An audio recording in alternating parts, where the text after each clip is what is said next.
Bana 6 ildi, 6-7 ildi ben növbədəyim, bir süpürgəçi mənə vermirlər, süpürgə işi. Yol təmizləmək, növbədəyim 6 ildi, 7 ildi.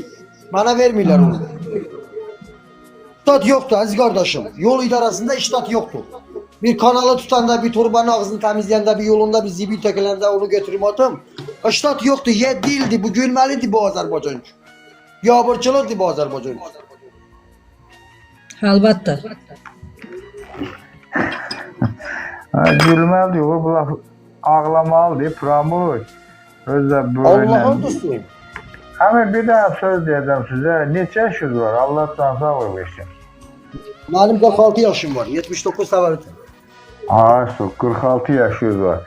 Siz bu işsizliklə bağlı hara müraciət eləmişdi ki, sizə süpürgəçi Aslında o yer qalmıyor. Bakıya kadar, Ali Asadova kadar. müraciət elədiniz ki, mən şəhid atasıyam, dolana bilmirəm, yəni süpürgəçi. Bəli.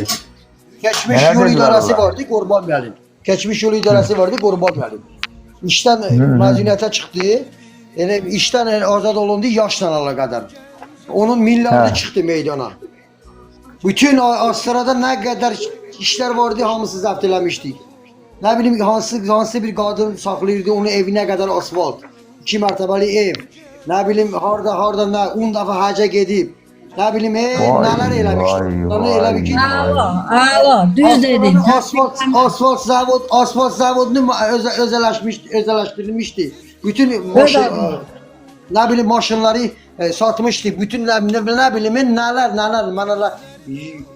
Devletin texnikalarını satmıştı. Devletin texnikalarını, dədəsinin değil. Müəllim oturup indi pensiyadadır şu. Yazın bir tane Ceylaban'dan gelip oturup bunun yerinde sağa da bakır, hiç de yoktu, sola da bakır, hiç de yok.